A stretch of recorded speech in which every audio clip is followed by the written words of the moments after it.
bom dia, gente querida da Pós TV 247.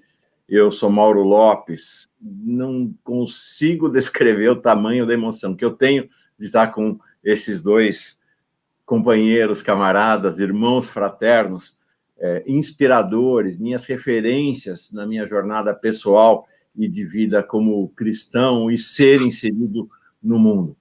Padre Júlio Lancelotti, Leonardo Boff. Leonardo, tudo bem com você? Tudo bem, bom dia a todos.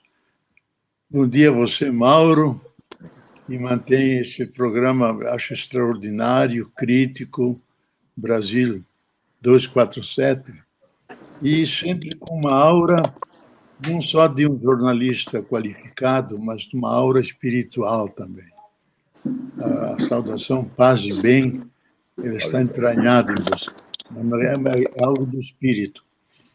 E eu fico extremamente feliz de encontrar e me comunicar com o Padre Júlio, que eu acho que é um dos poucos do Brasil que vive, de fato, o Evangelho de Jesus e que ama a maneira de Deus.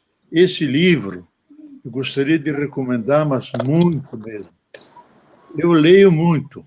A minha especialidade é Cristologia, sobre Cristo. Escrevi várias coisas sobre Cristo.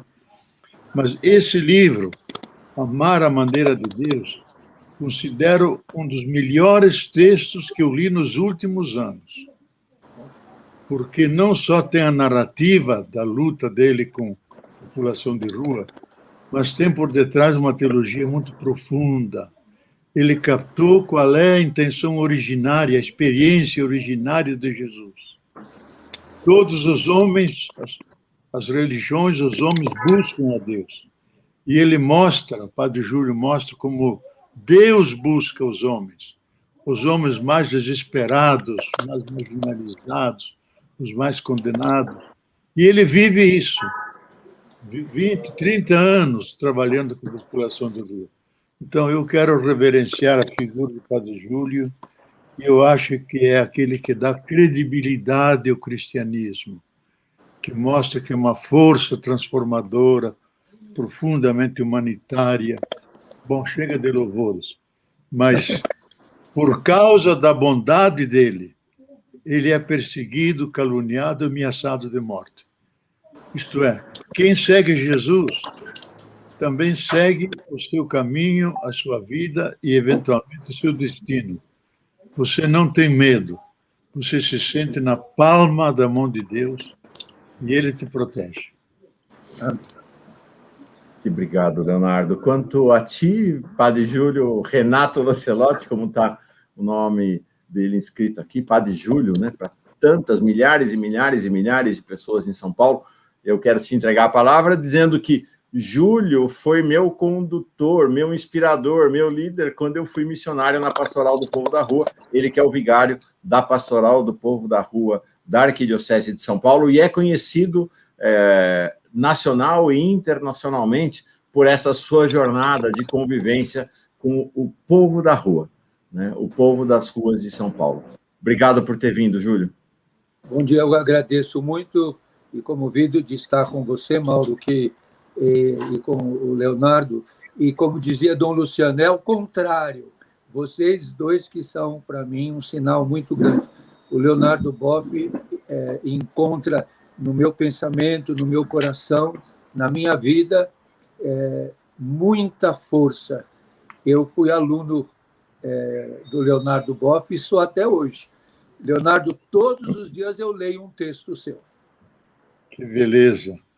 Eu todos os domingos, Padre Júlio, assisto sua missa e você faz uma bela combinação entre aquilo que é tradicional, que é canônico, com aquilo que é novo, com a música, e a sua homilia extraordinária em cima da realidade concreta, com um profeta que denuncia, ao mesmo tempo anuncia, suscita esperança no povo. Eu faço campanha, que no Brasil inteiro assistam a missa e você, depois que passar a pandemia, oxalá passe, não deixe de celebrar essa missa, porque são milhares que acompanham e aprendem e se tornam melhores pessoas por causa da tua mensagem. Obrigado. Como vocês estão vendo, desde já um encontro antológico histórico entre dois dos líderes da igreja fundada por um homem milênios atrás. Nem sabia que ele nem sabia que estava fundando essa igreja, Jesus Cristo, mas aquele que enviou um sinal. Esses dois aqui de cima recolheram esse sinal e fizeram desse sinal o eixo das suas vidas. Outro que fez isso, é sobre ele que nós vamos falar hoje, é o amado Dom Paulo Evaristo Arnes, cardeal arcebispo de São Paulo. Não dá para pensar o Brasil e a igreja, não dá para pensar as relações entre as pessoas nesse país sem ter Dom Paulo Evaristo Arnes como referência. Hoje, 14 de setembro, em 1921, ele nascia lá em Forquilha, de Santa Catarina. Morreu também no dia 14, mas 14 de dezembro de 2016. Né? Ele está aí, está brilhando, né? Está sendo referência para nós. Né? Dom Paulo se tornou sinônimo de igreja militante, se tornou sinônimo de direitos humanos e foi uma referência na vida de tanta gente e desses dois homens com quem nós vamos conversar hoje. Dom Paulo Evaristo Arnes. Franciscano, como Leonardo Boff, padre, como Júlio Lancelotti.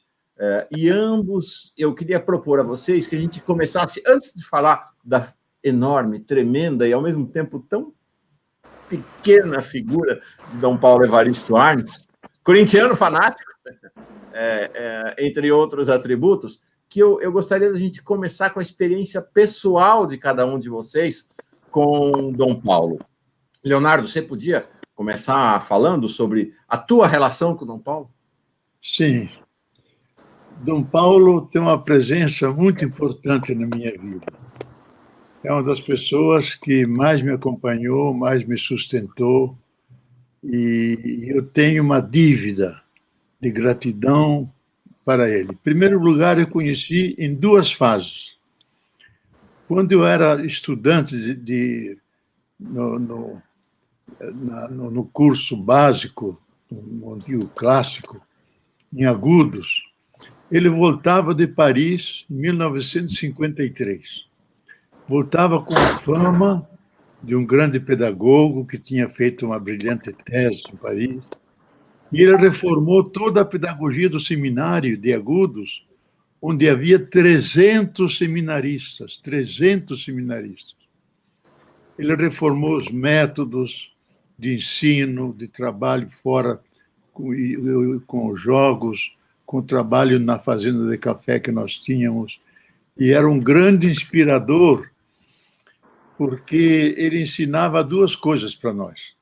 Ensinava francês, porque ele veio da França, e ensinava grego. Ele sabia tanto grego que podia falar o grego clássico.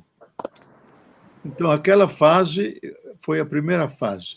Depois, a segunda fase, o Dom Paulo foi transferido de Agudos, perto de Bauru, interior de São Paulo, foi transferido para Petrópolis, onde eu vivo agora. E ele veio para ser mestre dos estudantes de teologia. Mestre. Mestre é aquele que orienta, acompanha os estudantes. E ele aí teve um grande carinho por mim. Me acompanhava muito. E eu, como não conseguia dormir, porque a gente levantava às 5 da manhã, e numa época levantava pela meia-noite, rezava o breviário até 1 da madrugada, depois dormia, e eu não conseguia dormir. Então eu fechava com jornal todos os buracos da minha cela e podia ler. Li praticamente a obra toda de São Boaventura em latim, aqueles volumes enormes, até que ele descobriu. E ele disse: olha, Bob, então faz o seguinte, você, em vez de levantar às 5 horas, você levanta às 6 horas. 6 horas, pode dormir mais 1 hora. E aí, ele foi o nosso professor de patrologia, isto é, estudar os padres da igreja. E nos obrigava a ler os padres da igreja na língua original. em latim Santo Agostinho, o São Crisóstomo em grego. Ele mesmo distribuía os trabalhos. Por exemplo, eu fiz um trabalho sobre o Santo Agostinho, dividido com outros dois, que eram quais são os atores da história. Então, era o homem, era o diabo e era Deus. E a mim acabou trabalhar o ser humano como ator da história. Fiz um trabalho de pesquisa enorme. Fui até a Biblioteca Nacional buscando literatura mais recente. Escrevi um verdadeiro livro de umas 90 páginas, que era trabalho comum. Então, ele nos deu grande amor aos padres da igreja, que são aqueles fundadores da nossa fé, da teologia, e nos obrigava a ler na língua original, grego e latim, não havia como. E, ao mesmo tempo, nos acompanhava espiritualmente, cada um, porque era mestre de noviços, e para cada um ele tinha uma palavra. E nós, entre nós estudantes, achávamos ele tão perfeito, que dizíamos, vamos descobrir algum defeito nele. Porque era um homem de uma gentileza, de uma retidão, de uma perfeição humana que chamava a atenção. E era um grande cantor de canto gregoriano. Nos ensinou a nós todos o canto gregoriano. Nós tínhamos um canto gregoriano de Byron, que era dos alemães, algo duro, algo como os alemães. Ele nos ensinou o canto gregoriano de Solesmes, que é tudo mais suave. E era um grande cantor da música sacra, com uma voz extraordinária. E eu lembro um fato curioso, que quando morreu Alceu Moroso Lima, que ele se aproximou muito de nós franciscanos, embora era muito ligado aos beneditinos do Rio, fizeram a celebração no Rio sobre Alceu Moroso Lima, e os monges, em protesto, a maioria não veio. Eu e Dom Paulo sustentamos a missa em gregoriano, ele cantando de um lado, eu cantando do outro, porque nós conhecíamos muito bem toda aquela liturgia. Então, é uma pessoa extraordinária e ele me escolheu para estudar na Europa. Eu guardo até hoje, numa pequena agenda que eu tenho desde daquela época, que ao embarcar de navio em 1965, ele me deu um bilhete na mão e escreveu o seguinte, que eu copiei aqui, dizendo o seguinte: gostaria que você soubesse isso. Queremos dar-lhes o melhor, porque a Igreja do Brasil precisa do melhor. Você sabe que foi enviado em nome de Deus.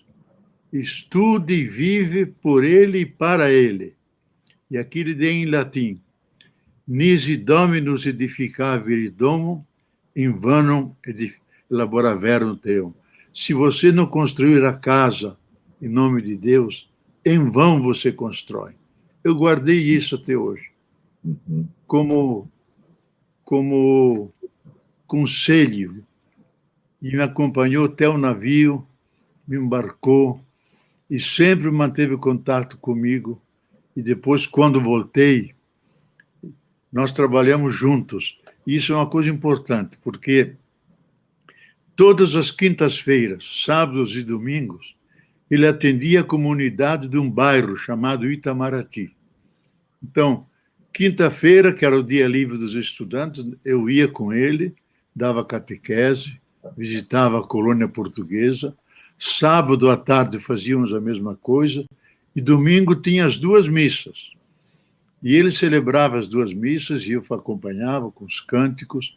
E a coisa curiosa, você vê o espírito intelectual de Dom Paulo. Depois da missa, ele reunia na pequena sacristia os intelectuais daquela região, que eram os professores, tinham um advogado, tinham um médico, para discutir política, para entregar livros a eles para lerem, para se se alargar um horizonte do seu conhecimento. E depois eu saía ao meio-dia e ele passava a tarde subindo o morro, visitando as favelas do Morro do Itamaraty, as famílias dos portugueses que plantavam flores e passavam no meio do povo. Grande amor ao povo pobre. Tanto assim que, quando ele foi nomeado bispo para São Paulo, o povo fez um enorme abaixo-assinado e mandou para o Papa para segurá-lo em Petrópolis, mesmo que seja renunciando a ser bispo, que ele continuasse padre no meio do povo, mas o Papa o nomeou bispo auxiliar de São Paulo e ele foi lá para São Paulo. Mas ele nunca me abandonou, sempre me escrevia, me animava. E quando tive o meu problema com o Vaticano, ele me acompanhou, foi comigo junto a Roma. Isso será uma outra história que posso contar depois. Então, é uma pessoa que eu tive uma profunda ligação pessoal, afetiva, e me influenciou intelectualmente enormemente, especialmente amor à teologia, amor aos padres da igreja. E quando visitei a última vez, lá em São Paulo, ele tinha aberto sobre a mesa o livro de São João Crisóstomo, que ele tanto admirava. Estava lendo ainda aqueles textos gregos dos padres da igreja, e juntos comentamos os padres da igreja. E ele feliz, dizendo, como você se lembra das aulas que eu dei para vocês? Bom, isso é só o começo. Maravilha. Eu vou entregar para... Peraí, acho que está dando uma replicação aqui. Eu vou entregar, estava dando uma replicação ali com Leonardo Boff.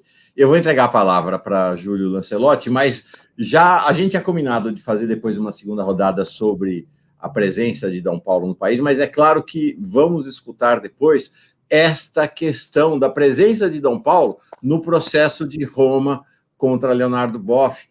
Ele vai contar para nós. Antes de entregar a palavra a Júlio, primeiro quero saudar todo mundo. Não vai dar para passar, para agradecer todo mundo que está aqui na live, dezenas de pessoas mandando mensagem de carinho, de afeto para vocês dois. Vou registrar apenas duas, e nessas duas ficam todas as mensagens daqui. A primeira é do Júlio Caprani, foi meu colega na teologia, na Escola Dominicana de Teologia, foi padre, grande figura, hoje é um padre casado.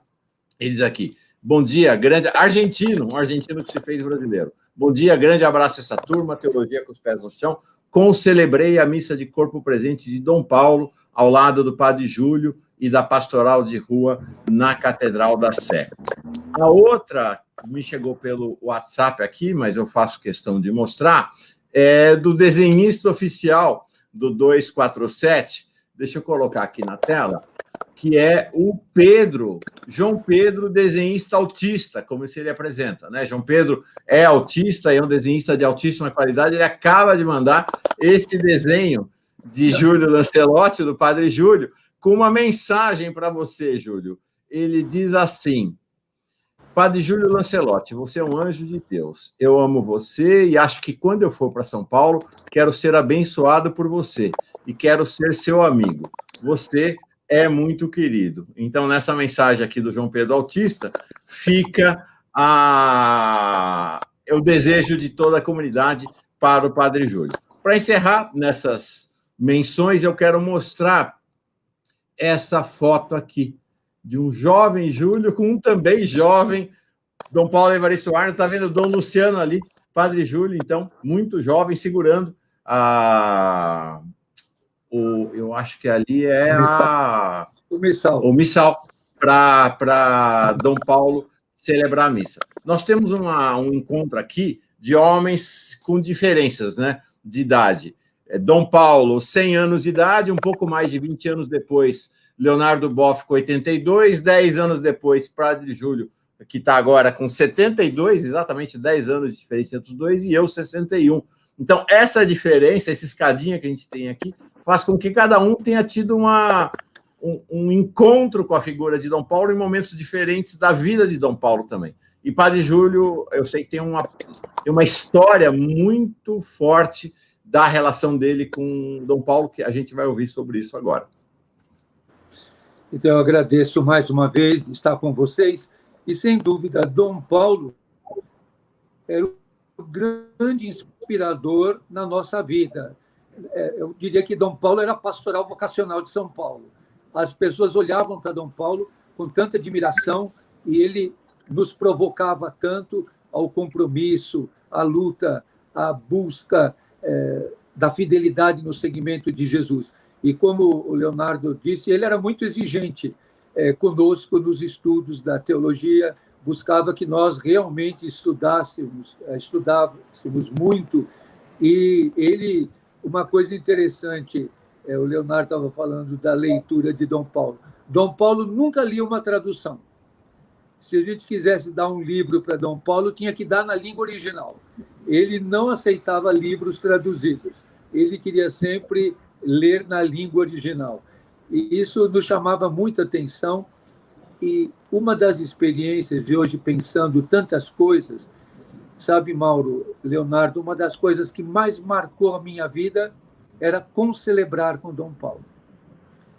Uma das coisas que me chamava muita atenção, a elegância litúrgica de Dom Paulo. A forma dele celebrar. Deixa só eu explicar para as pessoas, que acho que boa parte do nosso universo de espectadores, de telenautas, hoje não está ambientado. Existe sempre um padre que preside a celebração da missa. E os outros padres co-celebram, né? São auxiliares desse padre, vamos dizer, principal, para concelebrar. É a isso que Júlio faz referência. Desculpa a interrupção, Júlio, mas acho que as novas gerações hoje não têm familiaridade com essa nossa... com esse nosso vocabulário. Então, estar no altar junto com Dom Paulo, e eu, como diácono, como seminarista, nós olhávamos para Dom Paulo como um modelo muito bonito, como um homem de Deus, alguém que transmitia para nós, nos seus gestos, nas suas palavras, na sua maneira de ser, um exemplo. Então, a forma é até interessante. Um dia um padre falou para mim, ninguém usa o turíbulo incensa como Dom Paulo. Eu não sei de onde que ele tirou aquele jeito. Eu nunca vi ninguém incensar como Dom Paulo, que é o incenso com o turíbulo que tem em alguns momentos na missa. De uma elegância, de uma preciosidade, de uma interioridade impressionante. Ele tinha acabado de fazer a homilia, e isso da homilia é muito interessante. O Papa Francisco, ontem, lá na Eslováquia, falou, e foi muito aplaudido, de que a homilia não deve passar de 10 minutos, e se chegar a 15, já ninguém está prestando atenção. O cerimoniário de Dom Paulo na catedral era o cônego Ildefonso. E o cônego Ildefonso tinha um combinado com Dom Paulo de que, quando desse 5 minutos, o cônego Ildefonso ficava de pé. E era o momento de Dom Paulo fazer a síntese. E Dom Paulo tinha uma coisa muito interessante, acho que o Leonardo deve lembrar disso. Quando a gente ia falar com ele, ou tratar de algum assunto, tinha que ter 3 pontos. Não de 4 nem 5 pontos, 3 pontos. Então, a gente tinha que chegar para Dom Paulo, levar um problema, uma questão, um encaminhamento, uma reflexão, mas tinha que ter 3 pontos. E ele, quando falava, também falava 3 pontos. E é interessante, o Papa ontem falou isso, que na homilia a gente tem que ter, ele fala de 3 pontos, que ele fala do afeto, da figura e do fato condutor.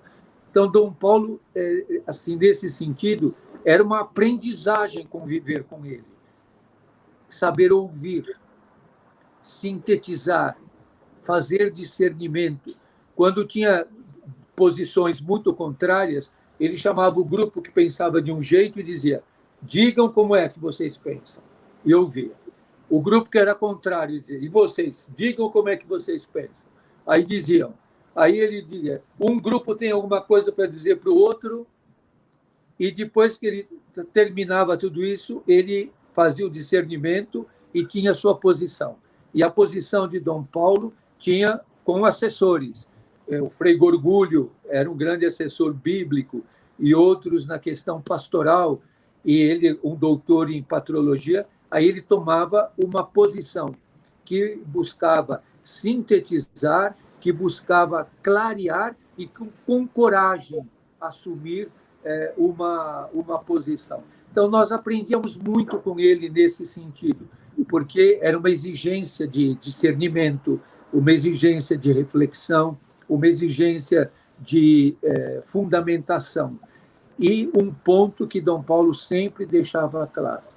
Eu tenho ainda a voz dele no meu ouvido dizendo: consola esse povo, consola o povo, esteja junto com o povo, ouça o que o povo está dizendo. Eu lembro de uma assembleia da arquidiocese, a assembleia podia durar 8 horas, Dom Paulo falava 5 minutos na assembleia. E um dia, numa assembleia lotada das comunidades, de muita gente das nossas comunidades, ele disse: tudo que vocês trouxeram já está aprovado. Eu nem ouvi, mas já está tudo aprovado, porque foram vocês que trouxeram. Então, essa fidelidade a construir com o povo. Por isso, Mauro, Leonardo, não é uma coincidência que o centenário de Dom Paulo também é o centenário de Paulo Freire. Os dois Paulos comemorando 100 anos de nascimento. Dom Paulo e o seu lado freiriano, e Paulo Freire, o seu lado Dom Paulo. É muito interessante ver Paulo Freire em Dom Paulo e Dom Paulo em Paulo Freire. A história marcou muito quando o Paulo Freire voltou do exílio e nenhuma universidade queria o Paulo Freire como professor. Quem foi que recebeu o Paulo Freire como professor? A Pontifícia Universidade Católica de São Paulo, o grão-chanceler da Universidade Católica, Dom Paulo Evaristo Arques. Então, todas as atitudes dele, em todos os momentos, ele sempre tinha muita coragem. Eu lembro quando, na questão da AIDS, como é que Dom Paulo assumiu defender as pessoas com HIV e AIDS.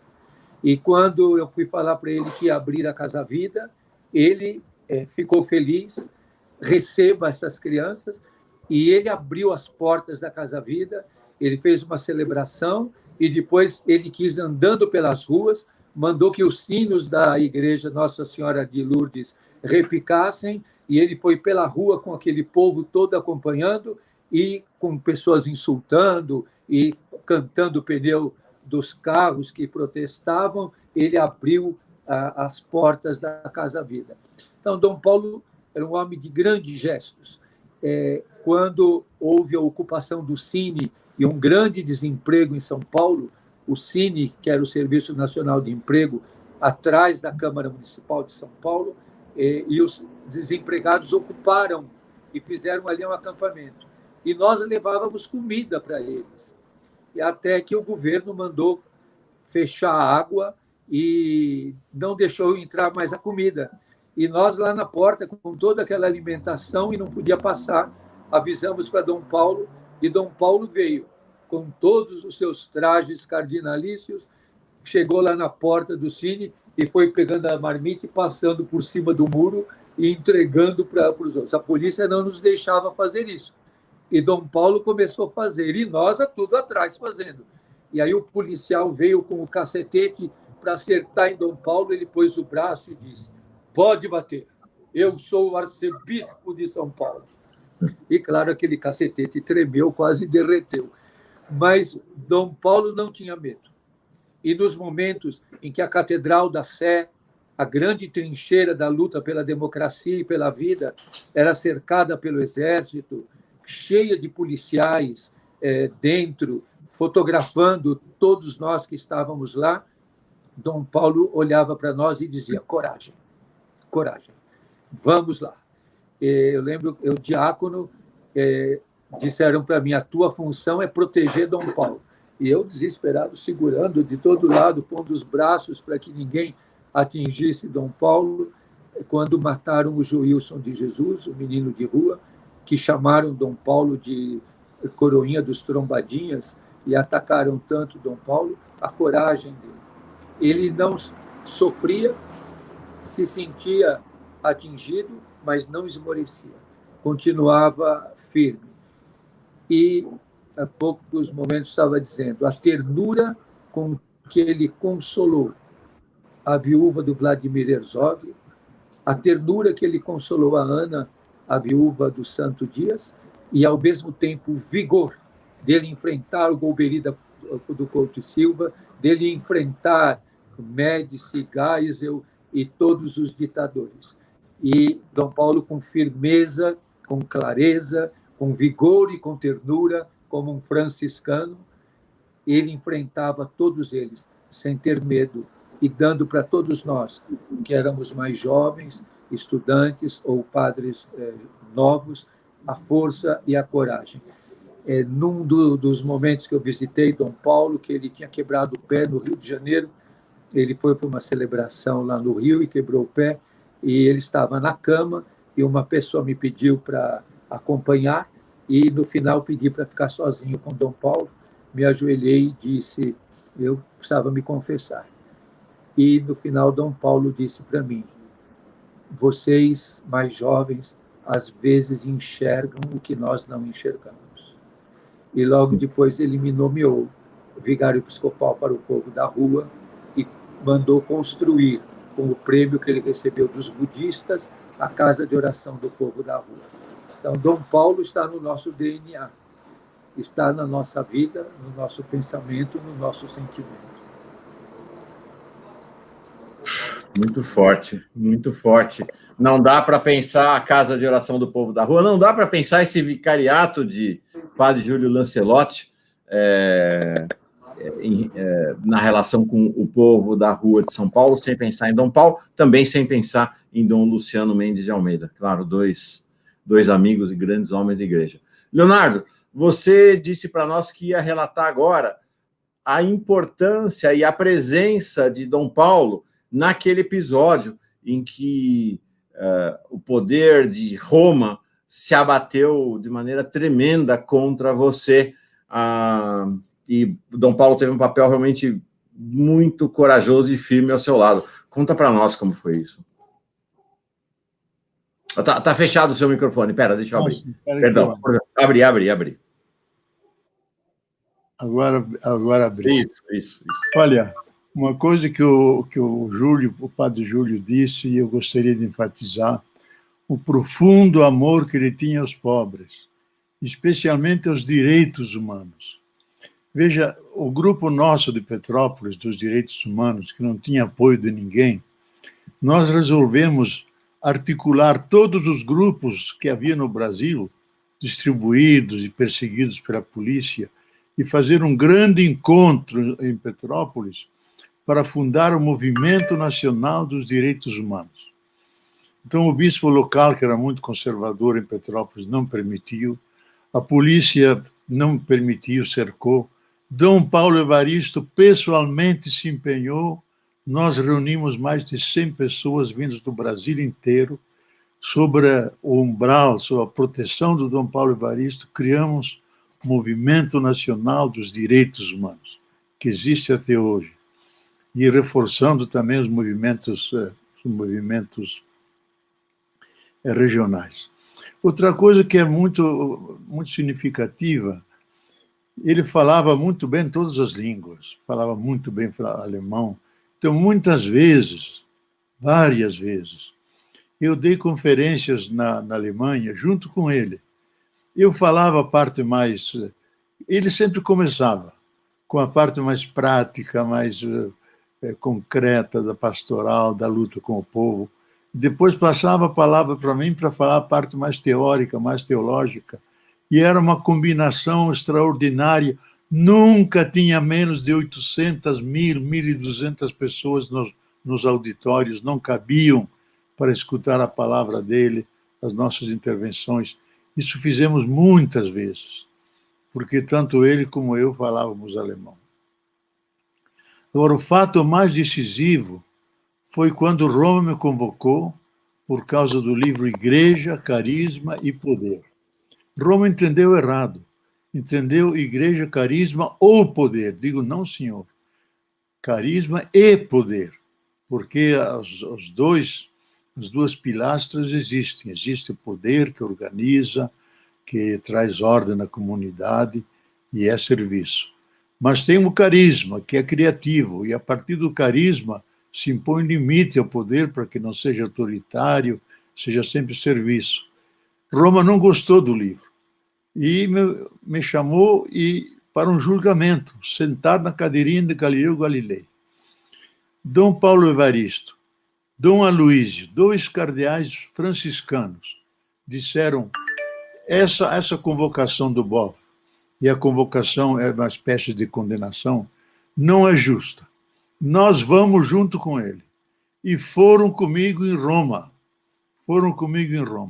E discutiram com o cardeal interrogador, inquisidor, que era amigo meu, cardeal Ratzinger, que publicou a minha tese, que me tinha em alta estima como teólogo, mas tinha que institucionalmente funcionar como o meu interrogador, sabe? Começaram a discutir. Dom Paulo disse ao Ratzinger: nós estamos aqui para dar testemunho que a teologia do BOF é boa para o povo e é uma teologia das nossas igrejas que nós queremos testemunhar e defender. E por isso nós queremos participar do interrogatório que você vai fazer. E aí o cardeal Ratzinger disse: isso é uma coisa inaudita. Veio Castor e Pollux, que eram os 2 deuses protetores dos pagãos. Dom Paulo atalhou e diz: não, nós somos cristãos, nós viemos como São Cosme e São Damião, que são os 2 protetores, viemos aqui para testemunhar e queremos participar. E o cardeal disse: isso é impossível. Então veio a mediação do Papa. O cardeal, o Dom Paulo Evaristo disse: semana que vem eu vou para a Alemanha, vou contar tudo o que está acontecendo aqui. Então o Papa deu a solução tipicamente católica, que é E. Uma parte do interrogatório será o BOF sozinho com Ratzinger. E na segunda parte, então, será Dom Aloísio, Dom Paulo Evaristo, Ratzinger e eu. Vamos fazer uma conversa juntos. E assim foi.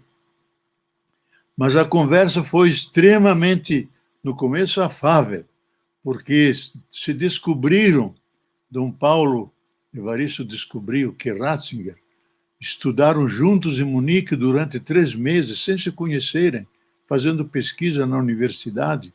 De repente se lembraram. Então foi uma coisa muito suave. Mas, de repente, Dom Paulo tomou a palavra e disse: o senhor escreveu uma encíclica contra a teologia da libertação que não é verdadeira.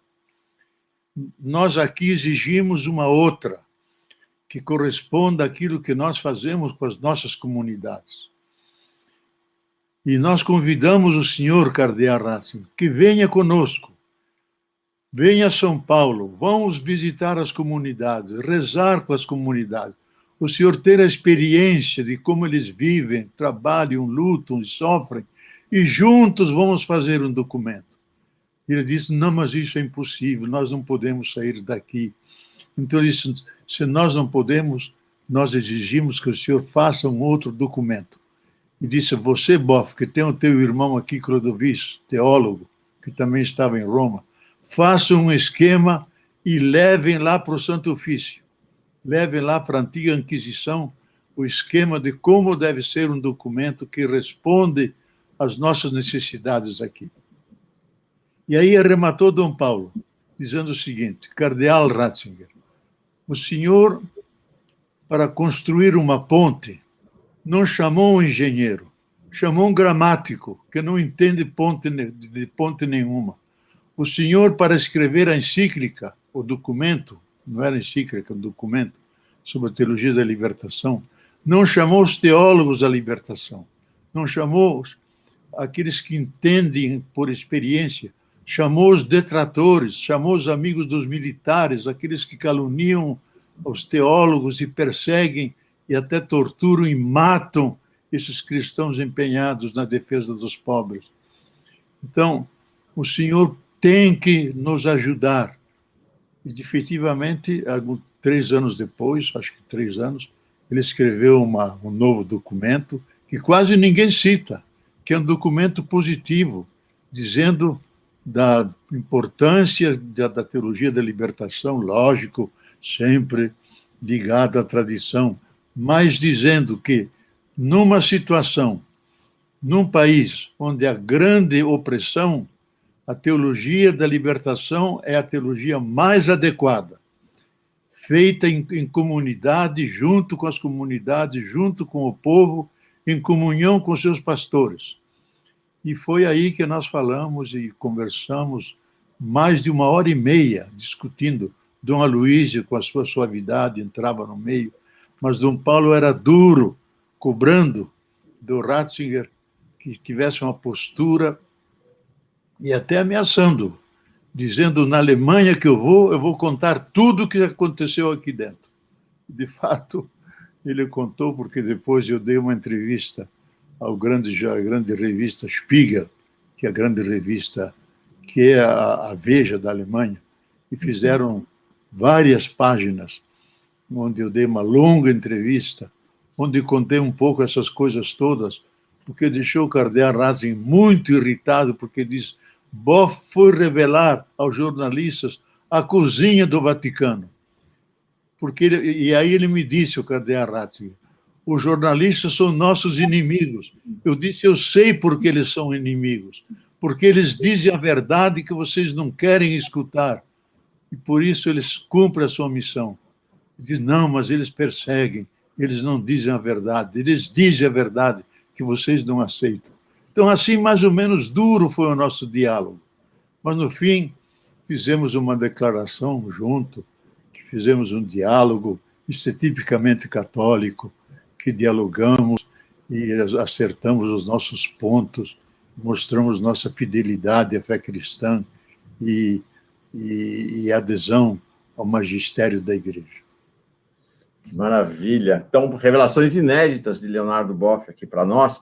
Para quem não pertence a esse universo da Igreja Católica, é importante, para que se tenha uma dimensão do gesto de Dom Paulo e Dom Aloísio, mas especialmente de Dom Paulo, assim, o livro que foi o tema, Igreja, Carisma e Poder, ele falava, então, dessa dimensão, do poder. A Igreja é uma organização burocrática, extremamente hierarquizada e que está muito centrada na ideia da obediência. Então, vocês não fazem ideia do tamanho da coragem que é. Ele era bispo, Dom Paulo, mas um bispo, ir a Roma e confrontar com um dos centros mais poderosos da Igreja. Graças a Deus, agora com o Papa Francisco, essa situação mudou. Mas o Santo Ofício, a Antiga Inquisição, era um dos principais centros e mais temidos centros de poder. Então, Dom Paulo estava arriscando sua trajetória, sua carreira, seu futuro no interior da Igreja, quando foi para lá afrontar. E ele não teve medo, né? E ele foi e fez essa defesa de Leonardo Boff, que realmente é algo antológico, histórico. Para localizar, o Papa da época a que Leonardo Boff fez referência era João Paulo II, e o cardeal Ratzinger viria a se tornar, na sucessão de João Paulo II, depois da morte de João Paulo II, no Papa Bento XVI. Depois dele veio agora o Papa Francisco. Mas veja, Mauro, eu vou te dizer, tanto Dom Paulo como Dom Aloísio foram punidos, porque todos os cardeais têm várias funções na cúria, 4, 5 funções diferentes que eles participam dos grupos. Eles perderam todos os cargos, ficaram depenados, só como cardeais, e depois ele teve, a partir de Roma, intervenção na sua arquidiocese, que ela foi dividida, foi uma forma de retaliação que o Vaticano fez, com consequências funestas que não ajudaram a unidade da Igreja. Então, Roma não perdoa nada, Roma cobra tudo, e eles fizeram isso, e é a lógica dessa instituição, onde não o carisma, que é a criatividade, o amor, a ternura das relações, mas é o punho cerrado, é o submetimento, como você disse, a categoria central é a obediência. E aí todos têm que se submeter. São Paulo, Dom Paulo Evaristo sofreu tudo isso. E era muito mal visto em Roma. Quando chegavam, diziam: chegou o alemão, porque ele se entrevistava com os vários dicastérios e era enrolado. E ele passava pelo lado, entrava dentro dos arquivos, vasculhava os artigos e tirava os documentos e dizia: aqui está o que vocês receberam como calúnia contra mim. Homem corajoso, passava por cima dos funcionários, ia lá no arquivo para desmentir aquilo que eles diziam contra ele. Então, era um homem realmente chamado o alemão decidido, que sabia unir ternura com vigor, extremamente terno e fraterno, mas vigoroso quando precisava ser, como todo alemão que se preza e precisa ser vigoroso, ele é vigoroso. E, ao mesmo tempo, essa imensa generosidade e fidelidade ao que nós, católicos, chamamos a Igreja de Cristo. Né? Ele nunca reclamou, nunca ficou fazendo intriga pelos cantos, foi punido, tanto ele quanto o Aloísio, punidos e repunidos e tripunidos, e nunca saíram atirando contra a igreja, falando mal da igreja, aguentaram firme e seguiram sua jornada. Acho que Júlio pode falar. Deixa eu só mostrar, antes de entregar para Júlio, talvez até para Padre Júlio, talvez até fazer a nossa... E caminhando para o final, deixa eu mostrar aqui para vocês algo muito importante. Porque, assim, tem dezenas, centenas de livros, ou escritos por Dom Paulo, ele tem uma autobiografia dele, ou que falam sobre Dom Paulo. Eu não vou passar aqui, mas eu quero trazer esses dois livros que são fundamentais para pensar a inserção de Dom Paulo na cidade e no Brasil. Dois livros marcados por 10 anos de diferença. Esse livro, São Paulo, 1975, Crescimento e Pobreza, vamos lembrar, isso aqui é o auge da ditadura militar.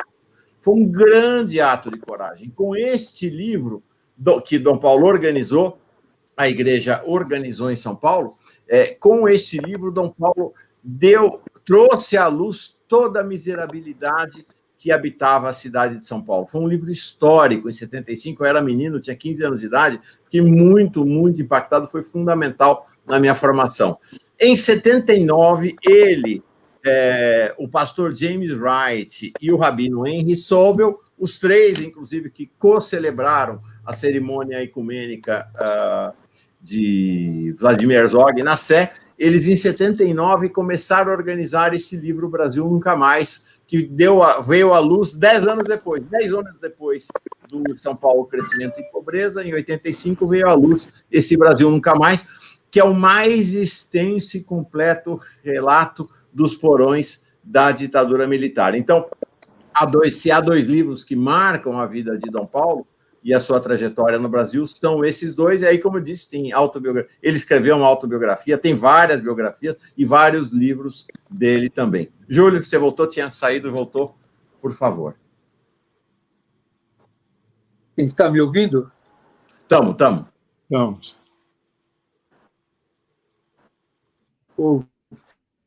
Então, todos nós que convivemos com Dom Paulo, comemos junto com ele nas periferias, nos grandes desafios, nos momentos mais difíceis. Temos a cada experiência uma aprendizagem e a cada experiência um compromisso. Assim, dá a impressão que Dom Paulo é uma fonte inesgotável de força e de coragem para todos nós, para transmitir para todos nós vida, força, esperança.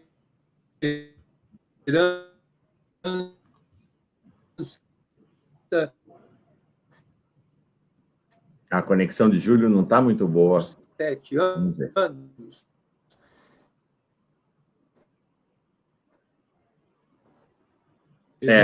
Estamos com... Júlio? Caiu a imagem. Tá lento, está em câmera lenta. Está com algum problema a conexão sua aí. Será que conseguiremos? Não, caiu. De fato, caiu. Vamos ver se Padre Júlio consegue voltar.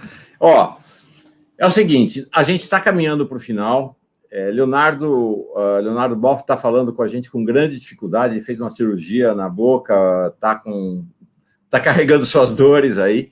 Então, desde já, Leonardo, quero te agradecer demais pela presença, acho que realmente uma live muito fraterna, muito afetiva, muito emocionante ao redor da figura de Dom Paulo. Hoje, centenário de Dom Paulo, nascido em 14 de setembro de 1921, lá na distante Forquilha, em Santa Catarina. Queria te devolver, se Júlio não puder voltar, vamos ver, está tentando voltar, vamos ver se ele consegue. Voltou, vamos tentar mais uma vez, Júlio, e aí vamos...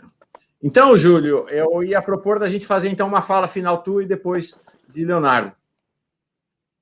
Sim. Vamos ver. Agora ouve. Vamos. Está ouvindo ou não? Estamos ouvindo. Então, quando faleceu a Fabiana, da Casa Vida, era um domingo a missa de corpo presente aqui na paróquia, e Dom Paulo estava indo para Aparecida, para a Romaria da Arquidiocese. E eu estava presidindo a missa, de repente, na porta da igreja apareceu Dom Paulo.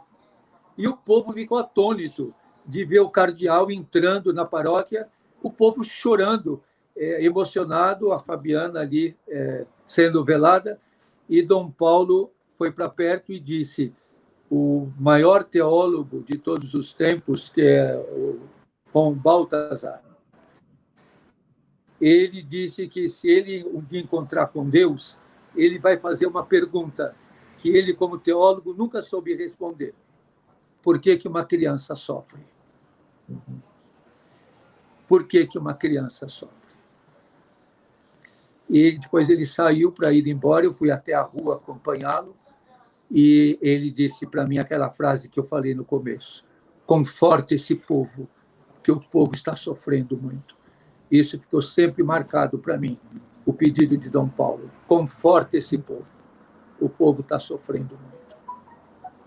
Eu hoje lhe diria isso de novo para nós. Sim. Fabiana era uma criança da Casa Vida. A Casa Vida, como o padre Júlio fez referência, foi fundada por ele para cuidar de crianças e jovens com AIDS, no auge da peste da AIDS, não é? Quando ninguém queria tocar, encostar. As crianças, eu lembro o depoimento do Júlio, as crianças na FEBEM, não tinha quem desse banho, quem tocasse Sim. nelas, né? E Júlio, então, recolheu essas crianças. Algumas delas estão aí, vivas até hoje, né, sendo exemplo de vida, né, Júlio? Foi realmente história maravilhosa. Tá bom. Leonardo, querido Leonardo Boff, então você que é o nosso, aos 82 anos, seu livro, o livro de Leonardo Boff, aos 80 anos de idade, Reflexões de um Velho Teólogo, realmente é algo sensacional, assim, marca a vida de qualquer pessoa. Eu queria entregar a palavra para você encerrar, e se Júlio me permitir, que você nos envie, né, que faça uma bênção, que derrame boas palavras sobre nós no final desse nosso encontro. Olha, Mauro, uma das coisas que era notável em Dom Paulo Evaristo, que ele se considerava um grande intelectual, um homem de estudo que favorecia a todos nós a cultivar a leitura, o estudo, que nunca deixássemos de escrever. Quantas vezes ele me dizia: Boff, continue escrevendo, continue iluminando a nossa igreja, nós temos que criar a nossa teologia. Então, era um homem da prática, mas, ao mesmo tempo, era um homem da inteligência. E até um dos vários autores, advogados e notáveis desse país, tinham longos diálogos com ele por causa da sua capacidade intelectual. Ele conhecia, acompanhava especialmente a produção francesa. Então, era um homem muito completo e um homem de uma santidade irradiante, com jovialidade. Nunca negou-se o espírito franciscano, de ser menor, de ser simples, de ser irmão de todo mundo. E isso ele guardou como herança, e nós queremos guardar. como um legado inesquecível. Não quero terminar sem dizer a importância do padre Júlio Lancelotti estar aqui, que segue aqueles conselhos de Dom Paulo Evaristo: consolamine, consolai o povo que ele sofre, enxugue as lágrimas. Como você conta no seu livro, você senta ao lado de uma lésbica que diz: o outro padre diz que eu sou a filha do diabo, e você a abraça e diz: não, você é filha querida de Deus. Viva como você é, porque Deus te ama. Isso é amar a moda de Deus. Isso era o jeito de Dom Paulo tratar as pessoas, amar todo mundo, abraçar. Você está seguindo isso. Eu te agradeço, Padre Júlio, pela tua missão, pelo exemplo que nos dá a todos nós, e nos dá esperança de que, se há um vazio de profecia no Brasil, você é o grande profeta nosso. Pela tua prática, pela tua palavra, pelo teu exemplo, a partir de baixo, a partir dos últimos, vivendo neles irmãos e irmãs, o Cristo crucificado na história, que quer ser ressuscitado, e você ajuda nessa ressurreição deles. Por isso eu sou extremamente grato a você, e eu acho que todos nós brasileiros que temos ligação com a mensagem, com o legado de Jesus, nos sentimos profundamente inspirados e animados por você. Muito obrigado pela sua vida. Agradeço, Leonardo. E diria, nesse pedido do Mauro, uma coisa que Dom Paulo fazia, que nunca vi nenhum bispo fazer.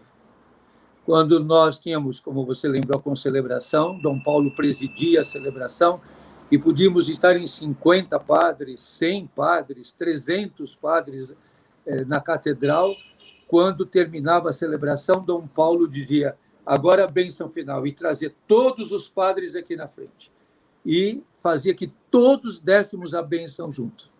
Nunca eu vi nenhum bispo fazer isso. O único bispo, arcebispo, cardeal que eu vi fazer isso foi Dom Paulo. Ele concedia a bênção, dava a bênção, com todos os padres juntos. Ele nunca evocou o poder, ele sempre viveu o carisma. Ele sempre viveu o carisma. E a autoridade de Dom Paulo era autoridade legitimada pelo clero, pelo presbitério, pelo povo, pela sociedade. Todos legitimavam. Dom Paulo nunca se impôs. Ele sempre foi respeitado, porque ele transmitia a autoridade de quem está do lado dos pobres, dos fracos e dos pequenos. Então, que a bênção de Deus sempre seja força e esperança para nós.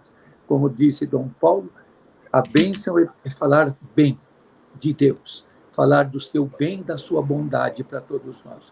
O povo é a bênção de Deus, os pobres são a bênção de Deus, os despossuídos, os abandonados, os esquecidos, os evitados, os aprisionados, os prostituídos, os abandonados, os esquecidos.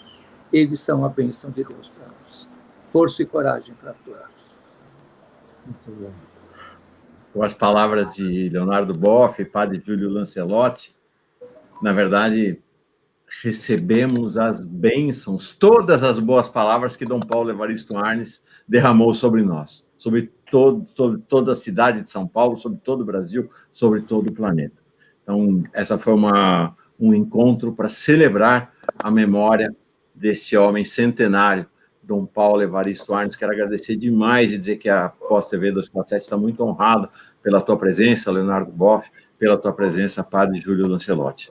Muito obrigado, um bom dia para vocês, boa caminhada para nós. Tchau, gente querida. Tchau.